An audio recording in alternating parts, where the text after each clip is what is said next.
In a Utah prison, a family tradition is getting out of hand. When you grow up in it or you have family members, you just automatically just go where your family is. That's kind of like religion. I mean, there's so many in it. I don't even know half of the younger generations. They spill blood, flaunt weapons, and order hits even behind bars. A bunch of alpha males running around trying to determine who's the king of the jungle.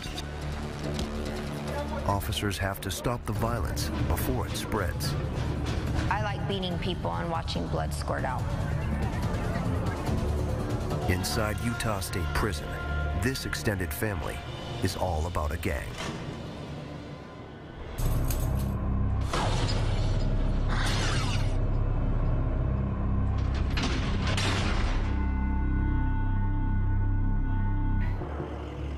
It's 8 a.m. at Utah State Prison. Newly sentenced inmates arrive. Lieutenant Dale Whitney steers them through reception and orientation, called R&O. One of the problems with running an R&O unit is when these guys come through the front door here, we really don't know what their crimes are. We don't know if they're violent offenders. We don't know if they're sex offenders. We don't know if they're coming down off of dope. We don't know anything about these guys.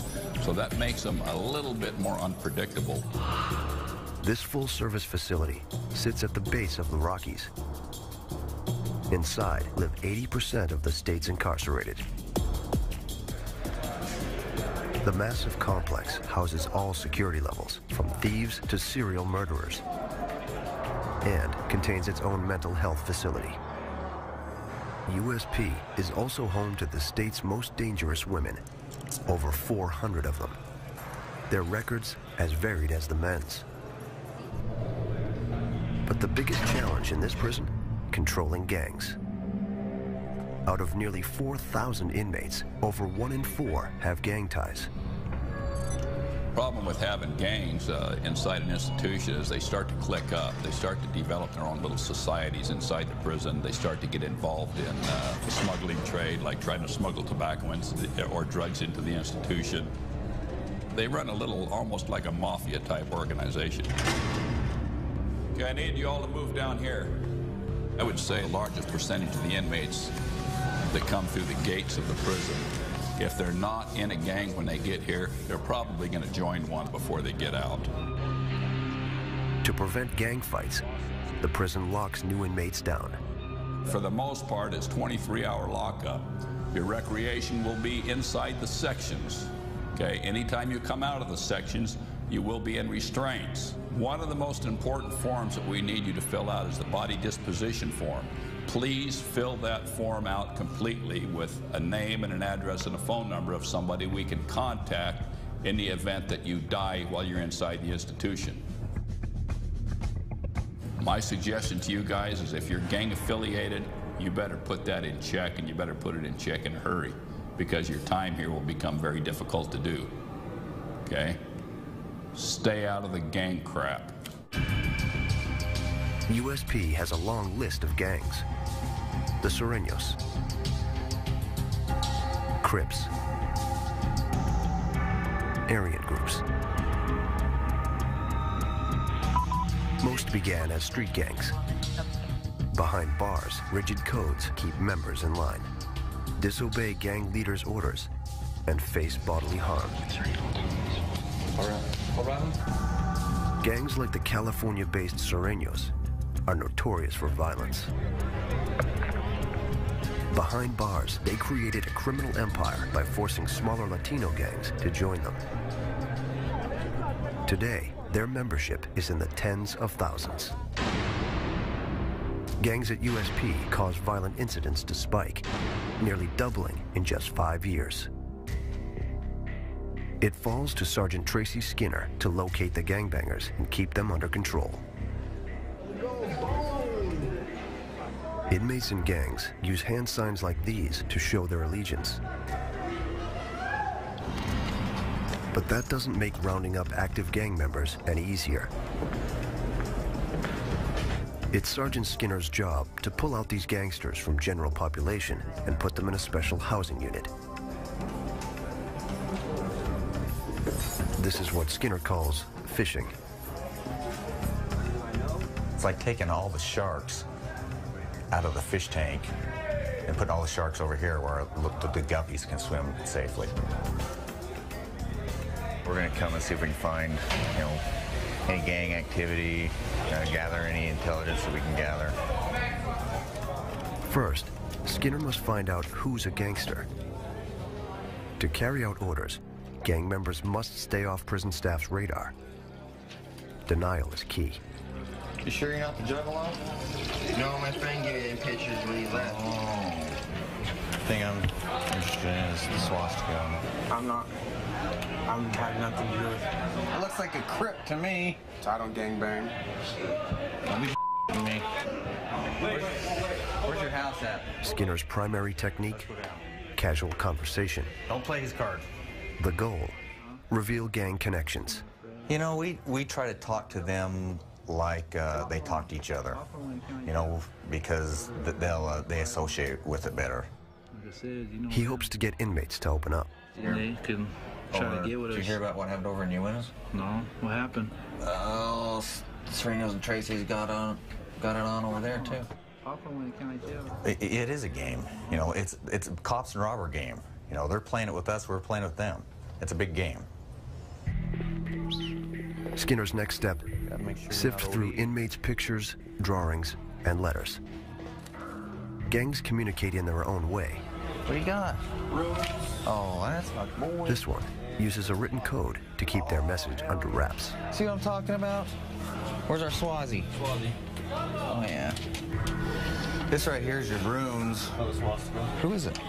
So we got us one. 10951. We hit the jackpot today. What we'll do is we'll continue going through stuff, get everything that we found. Just tell him, you know what, you roll up your stuff, you're coming with us right now. So he's going. It's already a done deal. This gangbanger is part of an Aryan group, one of many nationwide prison gangs here. The gangs in Utah, they're very serious because what they're doing is they're watching what's going on in California and they want to one-up California. But lately, it's a homegrown Utah gang that's been giving Skinner problems. Ogden. The Ogden Trace come from Ogden City, Utah. Though few in number, they are fierce in battle. On the street, this local Latino gang sees the California-based Sureños as trespassers on their turf. Our main gang problems right now is with Ogden Trace and Sureños. Police have their hands full with gang violence. Every weekend, I'd say we'd have at least a shooting. And they start shooting, and I was just ducking like this. Boom, boom, boom. And when the Ogden Trace gets behind bars, their gang problems come with them. If they meet the Sureños, their archenemy, their gangs demand, respond with violence. It's getting worse. The Ogden Trace won't back down. It's blowed up. I mean, there's so many in it. I don't even know half of the younger generations. Robert Terrazas and his friends founded Ogden Trace when they were 12. He's been in and out of prison since the 80s. This trip is a 15-year sentence for getting caught with guns. I was there from day one when it started. A lot of people know that. I get the respect for that. When we was growing up, it was just straight, fighting with our hands, clubs, knives, whatever. The Ogden Trace's hallmark, loyalty so extreme, membership passes from gangsters to their families. So we was fighting for territory. Before you know it, it's just grudges, people killing each other. So it comes down from family to family. Robert's own niece is a member of the gang. Meet inmate Natalie Terrazas. This is her second trip to prison. The mother of 5 is now serving a 2-year sentence for assaulting an officer. Relatives surround her in Ogden Trace and in prison. So I have 10 family members here at the Utah State Prison. There's 3 generations of Ogden Traza. It's escalating. It's like getting bigger and bigger. The population is getting bigger and bigger. When you grow up in it or you have family members, you just automatically just go where your family is. That's kind of like religion. Natalie says her gang activity began with a violent initiation over a decade ago. It was when I was 11 and I got jumped in by 5 guys. Some of these men were involved. They just sit there and they just beat you. You just fight back. They do it for 13 seconds. They knock you down, but they didn't really knock me down. I just kept swinging. You just keep fighting and fighting and fighting until the 13 seconds is up, and then you party afterwards. The youngest gang members are called Pee-wees. Natalie says she carried out her first assignment, a drive-by with a gun, at age 12. That was the first time I shot at somebody. It knocked me back. It was actually pretty scary, because I didn't really ever hear of gunfighting. I mean, you hear about it all the time on the news and stuff, but actually being the one that shoots the gun, it gets your blood going. It gives you a rush. Natalie Terrazas admits she had a history of drug addiction on the street. Now, she's 27 years old and has a long criminal background. The inmate's just 5 feet tall and is guilty of theft and assault on an officer. I was on the run from Kiso, and they came and arrested me at my mom's house. Natalie wasn't compliant. She kicked an officer in the face, splitting his lip. Like other Ogden Trace members, Natalie says she puts the gang first, even if it costs the custody of her 5 kids. I have 5 kids. I lost my parental rights. My other 4 kids got taken away in 1997 due to gangbanging, due to me stabbing a female. So my kids were put in state's custody. I was still a kid. I didn't know how to love. I was too caught up in partying and stuff like that. Natalie's youngest child, a 3-year-old girl, stays with relatives. But if Natalie gets into gang trouble on parole, she could lose her daughter. My youngest daughter is the one that I'm trying to get it right with. With her parole just weeks away, the committed gangbanger must choose between the gang and her baby.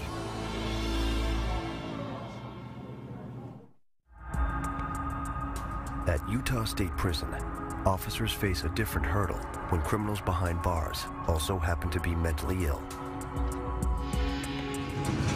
150 inmates live here, the Olympus Housing Unit, Utah State Prison's mental health facility.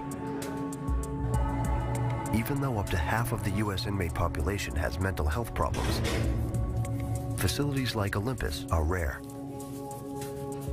These inmates' crimes are as diverse as the rest of USP's population. It's their behavior in prison that puts most of them here. It's pretty much the whole prison combined in this little building. All these cells in here, they have cameras so we can watch them 24/7. Look in, make sure everything's okay. Officer Stewart takes precautions. After 4 years on the job, she knows some of these inmates are a danger to the prison and themselves.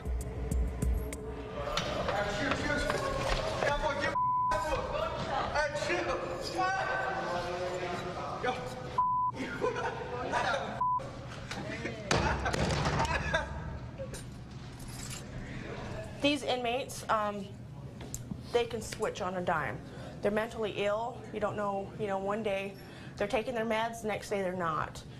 They can become very violent. In extreme cases, unstable inmates spit on staff, tear up cells. But they'll bang on the door, come off the hinge, and hopefully it won't. And mutilate their bodies. They'll use little teeny pieces of paper to saw themselves for hours. Yet Officer Stewart chooses to work here. I actually love my job. I love coming to work, being able to talk to, the different personalities, being able to help somebody if they need help. I mean, you can't save the world or anything, but you can try, with one person.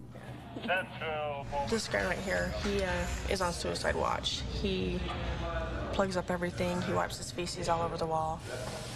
The smell in here is very intense. Feces. They come out every other day, so I'm sure his feces that he has on his floor has been there, you know, a day and a half, just depending. But I can't even explain how bad the smell is. Going in there, it makes you want to dry heat. I mean, deaths don't smell as bad as some of these cells. It's just horrible. We have to deal with just things not an ordinary person would even think about dealing with every day. Staff reinforces boundaries on a daily basis.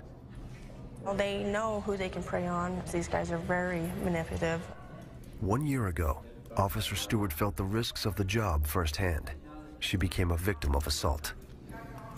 I had one of our schizophrenic inmates come up to me, and he's about 6'5", so about a foot taller than me, come next to me really, really close and was hitting me on the shoulders, threatening to kill and then rape my dead body.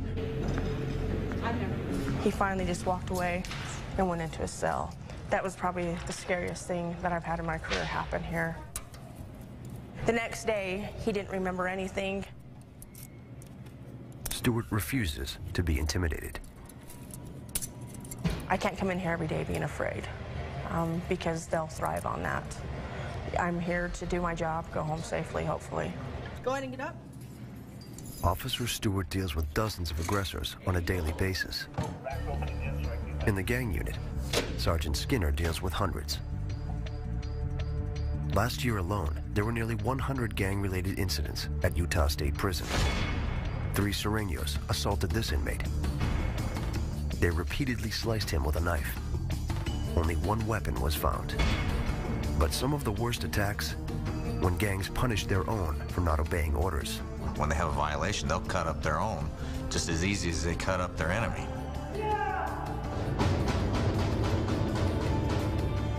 The prison's response to gang violence isolate the active gang members in special housing units. They're called Security Threat Groups, or STG. Active gang members were everywhere. So what we've done is we've tried to contain all the active gang members here in Ochre 4 to try and reduce the violence. They lock down inmates in their cells up to 23 hours a day. Automated doors and segregated cells separate rival gangsters. This is our control room. This is basically where we control every cell as far as each person that lives in each cell. We can control from here, opening the doors.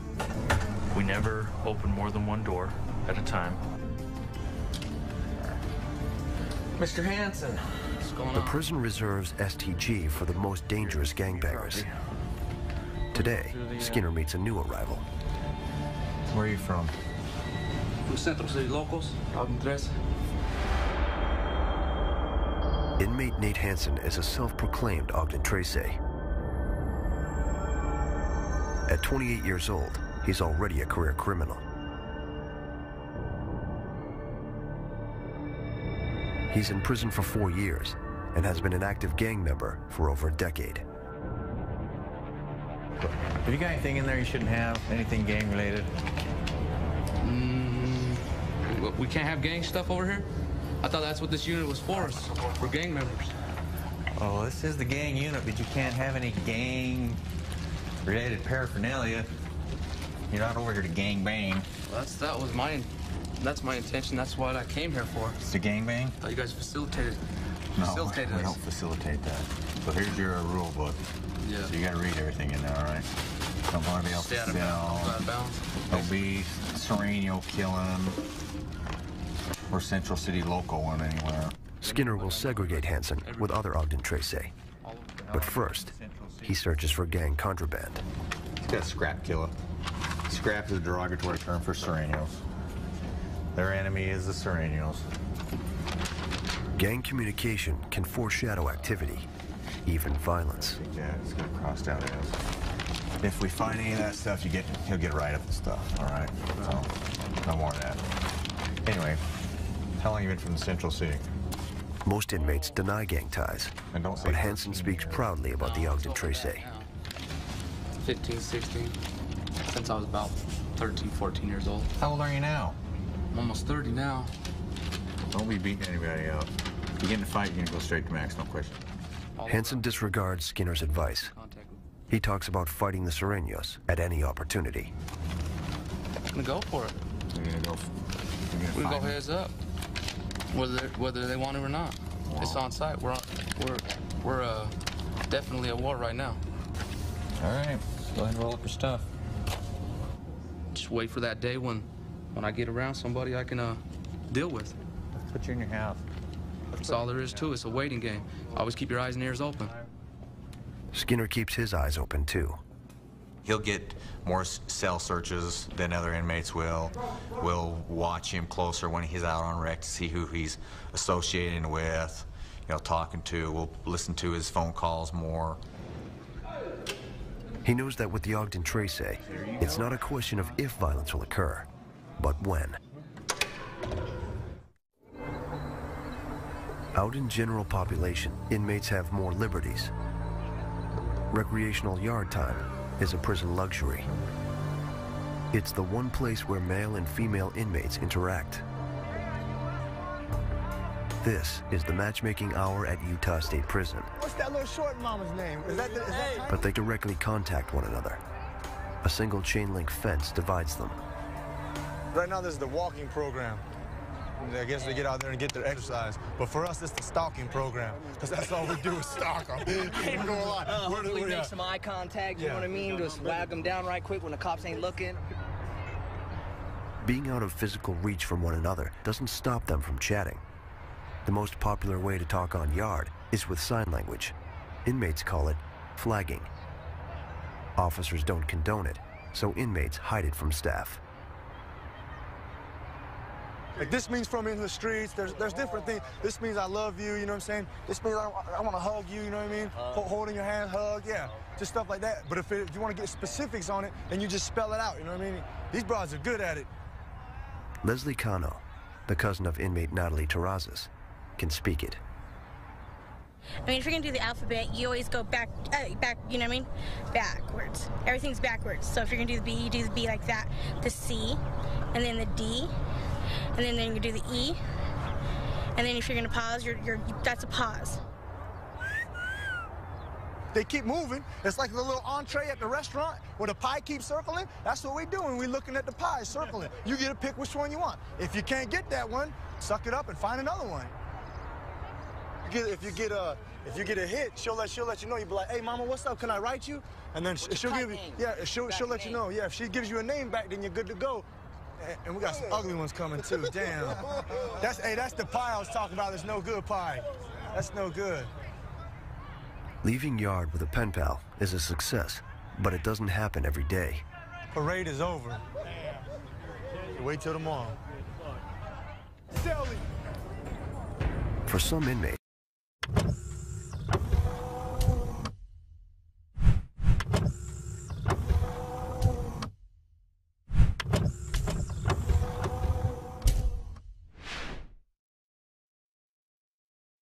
yard is the place to conduct business, like making drug deals and solving inmate disagreements. And she's got to get dealt with, man, because that's Natalie Terrazas is just weeks from being paroled, but she's still in a position of power. Her Ogden Trace activity and lineage give her status within the gang. One chance. Inmates rely on her for advice. It's weird because you never lose that mother instinct, ever. And when there's a lot of young girls in prison or on the streets that come to me and need help, I automatically take them under my wing and take care of them. Don't do anything anyway. That's besides the point, Leslie. That's why I pulled you in that room. She also resolves routine inmate conflict. And we go, well, who's that one? Who's that one? And she wouldn't tell us the name. We go, that's what we thought. Something Natalie says she won't tolerate: disrespect towards her gang. And a recent incident may force her to take action. There's been a lot of controversy over white supremacy and Mexicans. A week ago, a female white supremacist saluted a male counterpart with a Heil Hitler. Paying tribute to the Nazi is a direct insult to minorities. Where's my short? The gesture disrespected the Latino gangs, and they retaliated. It started a big war. One of these idiots spit in their food. I'm like, The gang conflict could turn violent. she's a Today, as a dedicated Ogden Tracy, Natalie is obligated to settle the dispute. I'll do anything when it comes to taking care of one of my fellow people that belong to Ogden Tracy. There's no boundaries. Natalie can try to deal with the female inmate, but the male's out of her reach. To inform her fellow gangbangers over the fence, she'll smuggle them a note about the Aryan's action. To survive against bigger gangs, the Ogden Tracy has to be ready. you, Leslie, when you But an upcoming attack is going to catch everyone off guard. then what did you say to her? Did you just let her? At Utah State Prison, gang hostilities have simmered for months. Now they boil over. 9:30 p.m. in the Security Threat Group unit, home to top gangsters. A surveillance camera looks on. Two custodial crews clean the floor. One is the local Ogden Tracy, the other, the Sureños. A door normally separates rival gangs. Now, it's open. The enemies collide. They break into pairs for one-on-one combat, beating their opponents with mop sticks and a toilet brush. All four suffer injuries. 3 inmates' cuts are so deep, they spent time in the infirmary. A severe assault like this prompts an emergency clampdown. One cell at a time. The prison raids the unit. Ready, Big Red? Shakedowns like this normally happen twice a year. You're gonna wear it out, hand it out. Come on, strip. Their goal? Make sure inmates aren't hiding weapons on them. Lift your arms. Lift your sack. Turn around, bottom of your feet first. Or inside their bodies. Okay, bend and spread.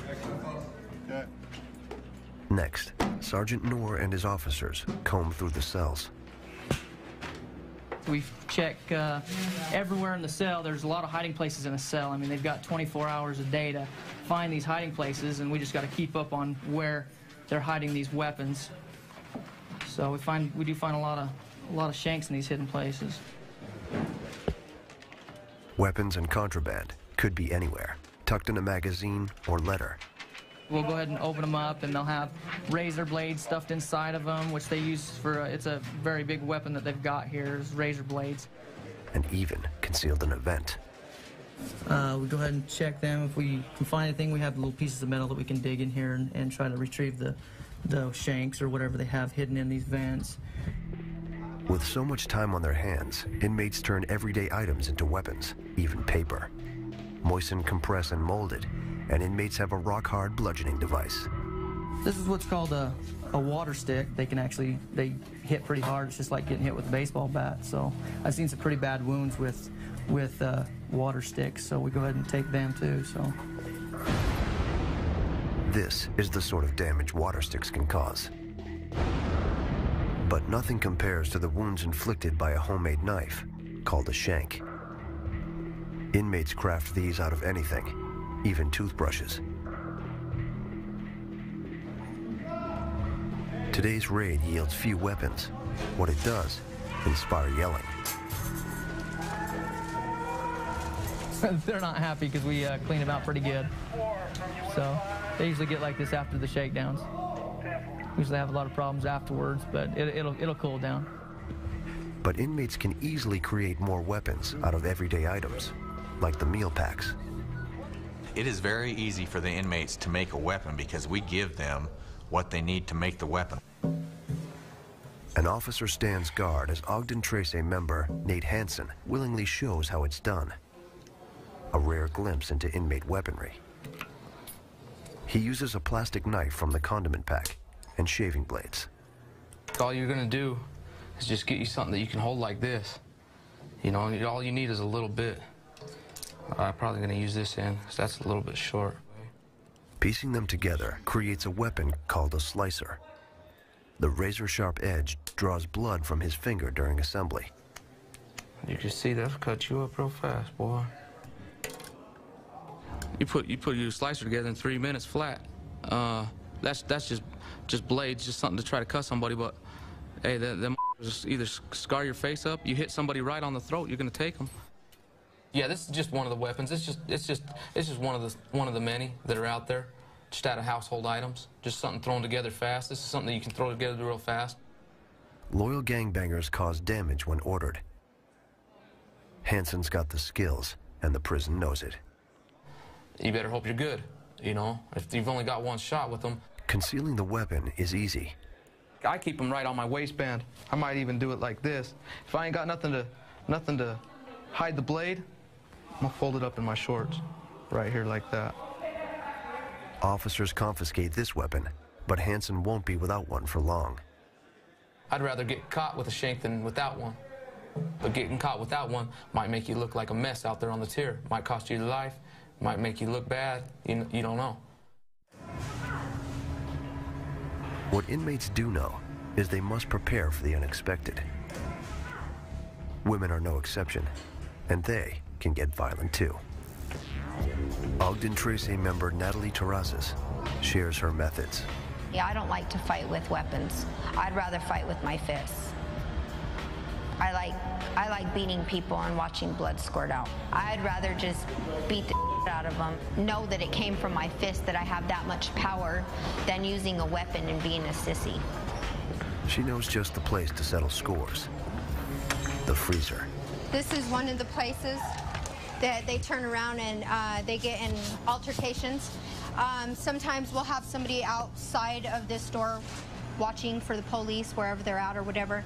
And most of the time the fights happen in the morning, because during morning shift and afternoon between the shift changes or whatever, it's easier because the cops are busy with all the inmates and trying to get set up for tray line.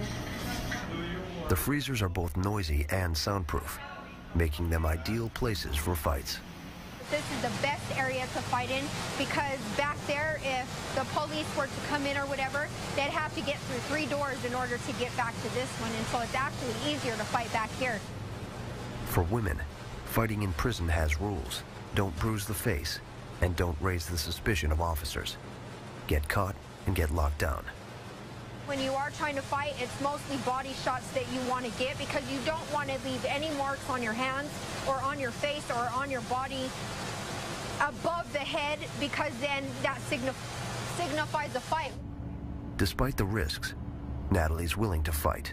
If anybody were to ever disrespect me or call me out my name or try to talk, then of course I'm gonna handle it. I'm not just gonna let them punk me. Today she shows how she informed her male counterparts about the white supremacist disrespectful act. Just last week, she says she wrote them a letter. Natalie shares how she did it. I'm writing one of my homeboys over here in Temp 1, letting him know to handle this fool that turned around and disrespected. He threw a Hitler sign. So I told him to handle it in here, and turned around and told him and that he was talking, and to handle that and then let me know what he needs done over here. Natalie sent a secret message, called a kite, through an underground inmate mail system. The only reason why we normally tape them around this way is so that when they get to the homeboys, they already know that they're taped up. So that way, if anybody with them or tries to take them apart, they'll know from the paper being ripped or whatever. And then you write their name on both sides, and then you put what hood you're from. See, just like that. Letters are critical to gang communication. The dots symbolize the Ogden Gang's number, 13, or Trece in Spanish. Natalie has the kite transportation system down to a science. Okay. She works in the kitchen, which functions as the inmate post office. Natalie shows how she sent the kite. I need your name. It is really not that easy, because most of the time the officers are up in front and they're like watching you or watching whatever happens, or else they're running back and forth down the line, and you always have to have like 2 or 3 people, whether it means another inmate coming up and talking for you to the officers in order to distract them so that you can take care of it. The kite's placement isn't arbitrary. Picking a specific stack and a specific tray corner guarantees its destination within the prison. And when you're sending a stack, you make sure a stack is either in the right or the left-hand corner. When Natalie sent the kite, she knew she took a chance. Had officers caught her, they could have postponed her parole date. If she hadn't sent it, the gang would have had their own punishment. I would get the beat out of me. 15 minutes later, it arrived in the men's unit. Inmates here pass the mail, as well as barter and trade goods from cell to cell. The inmate messaging system's efficient. That night, the male Ogden Tracy took revenge against the white supremacist. Natalie received word the next day. And then a white dude that was actually in Star 1 just got beat up for the same situation. We sent word to the homies, and he ended up getting beat up for saluting also. The Ogden Tracy letter reached its target. But next time, they might not be as lucky.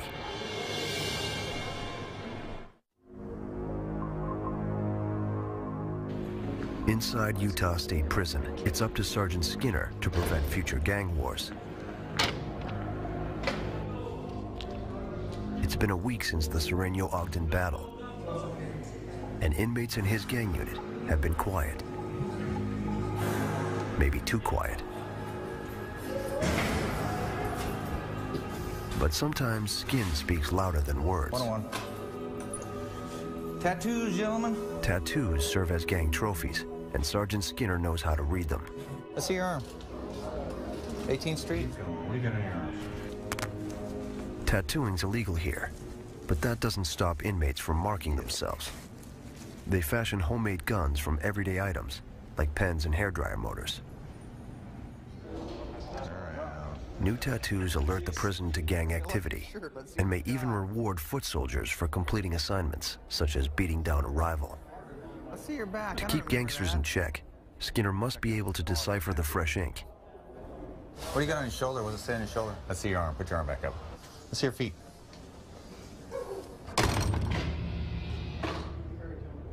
I know you're a tattoo addict. Hold on. We better take some pictures, too. 4 Control 205. Next, a visit to the Ogden Tracy weapons maker, inmate Nate Hansen. Serious? Nope. We just did this. If the gang's planning revenge on the Serenos, Hansen's probably involved. Hold on, we gotta strip out, so might as well get your clothes back off. See if you got any new tats.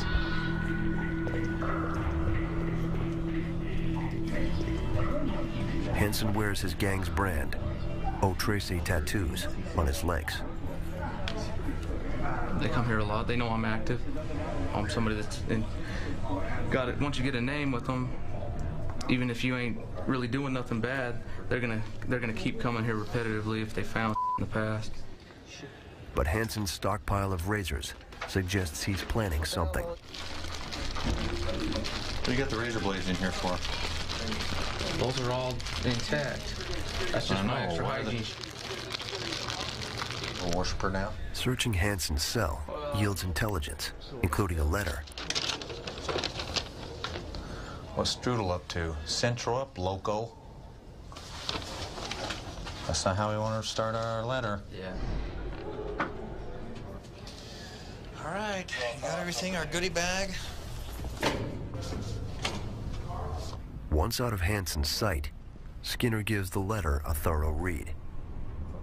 The content alarms him. It tells Hansen he may have to attack an inmate who broke a gang rule, known as a violation.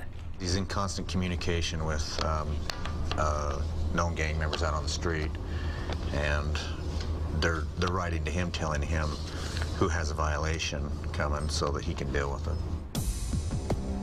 But the target's not the Serenos.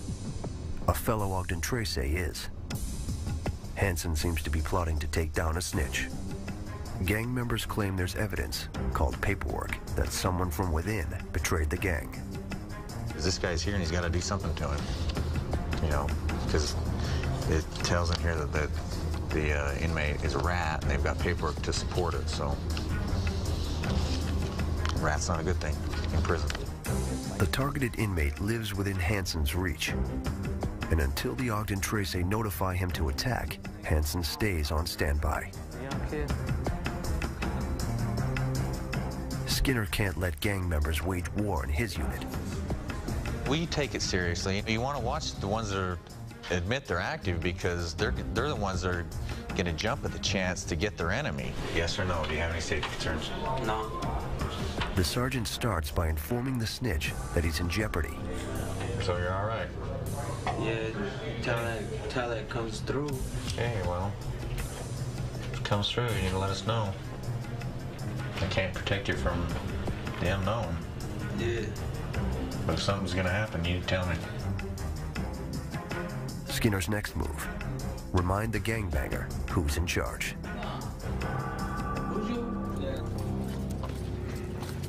Gangs are a threat to anyone who crosses them, even one of their own. Ogden Trace founder Robert Terrazas knows how ruthless his gang can be.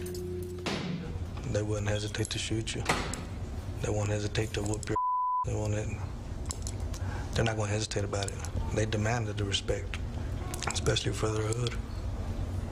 You know, and when they're banging, that's the way it goes. He also understands the gang's allure. You know, it's like a magnet. Like he's drawing you back to it. And every time I leave, I come back. For one reason or another, I come back and I end up in here. Look at me, 42 years old, already a grandpa, locked up still. I looked up to my Uncle Robert. I still do. I love my Uncle Robert with all my heart. I look up to him a lot.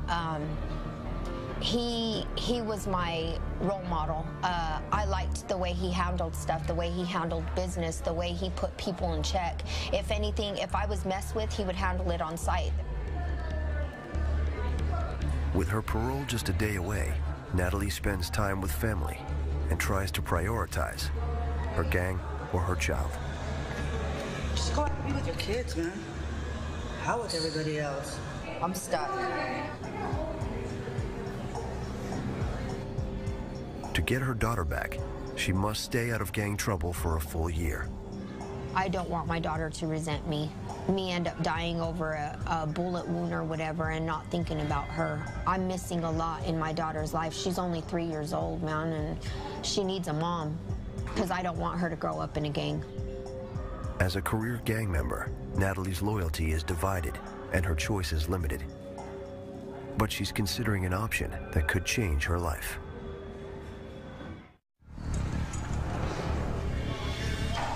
It's recreation time in the Security Threat Group unit.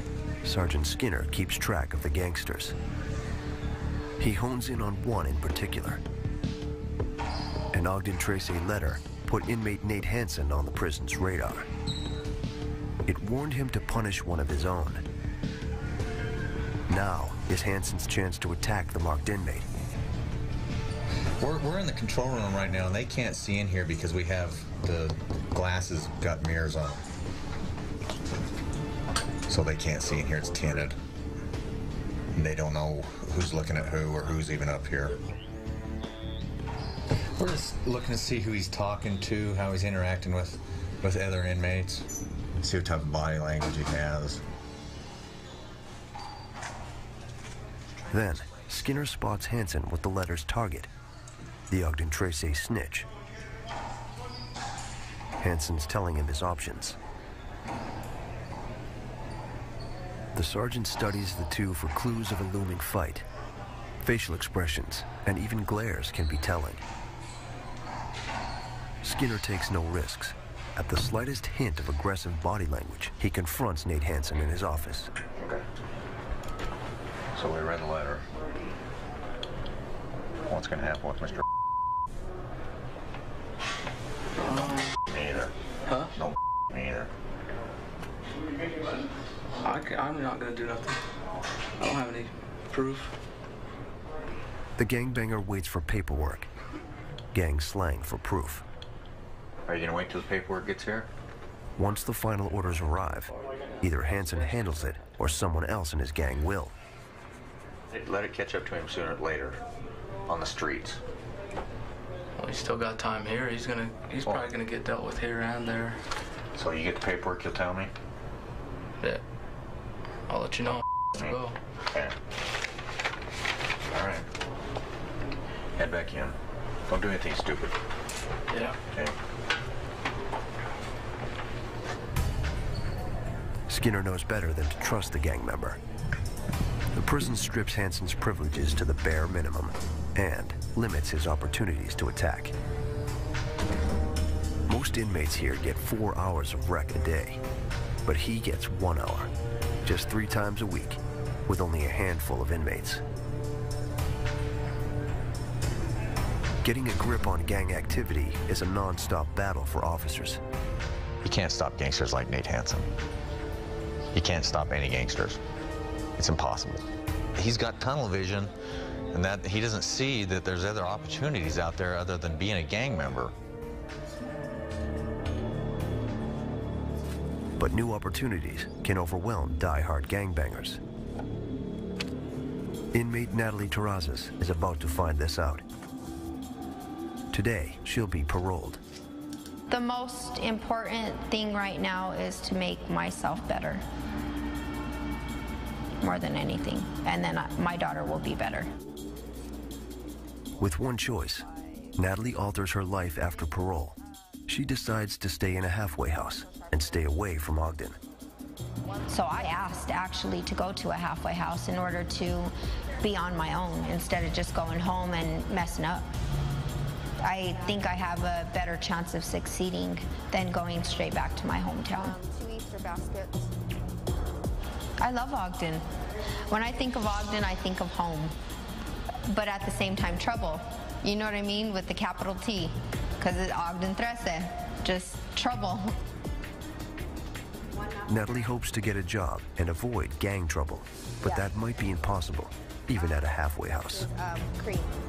I'm really nervous about getting out and going to a halfway house because of enemies. Because there's some girls that were just here a couple months ago that we had beef. That's what scares me. I hope I can be a better person and walk away, but at the same time, I know myself, and if it comes down to it, I can't say that we won't fight. I'm nervous. You'll be fine. Just do what you gotta do. Natalie's aunts from Ogden walk her out. If you really want to change your life, you need to get out of Utah. Breaking ties with Ogden Tracy means breaking away from her family. But who's down for you more than anybody? Family, of course. Okay, then. But family's Ogden Trece, so what's the difference? It's part of our family. That's how we grew up. So how do you really expect me to stop gangbanging and doing when it's all I've known? But you're still in that. You need to break ties if you want to make something out of your life. And I don't want to see you back here no more than I need. I know. It's hard, man. I look in the mirror every day and I'm just like them because now my daughter is going through the same thing that I went through when I was younger. I love you too. Because so much, okay? How could I really resent and be a hypocrite towards my family for being in a gang and doing what they've done to me when I'm doing the same thing to my daughter? 35930. 6780. Ready? I love you too. Natalie's been paroled before, and this time she's realistic. I can't say that I won't come back to prison though, because I don't know what the future holds. I don't know what tomorrow holds, but I know what right now holds. And I know that I'll try my best to do whatever I can in order to succeed and be a good mom. One gangster leaves, but more spring up. You staying out of trouble? The gang stuff is going to spread even with what we're doing. It spreads. You know, we've slowed it down, but we can't stop it. It's impossible to stop. Looking for gang members these days, it's like drilling for oil. It's very hard because they're all undercover. Prison security depends on containing the gangs, and Sergeant Skinner knows it. We're having so many problems over there lately. Where? Poker 4. I don't know. Well, what the hell's up with those Serenios coming after you guys all the time? Well, you know that's been an ongoing war for years. That's never going to stop. You don't think it'll ever stop? No, Never? Never stop. Never. Never. But for now, gang battles continue, drawing in communities and tearing families apart, forcing more inmates at Utah prison to choose the family or the gang.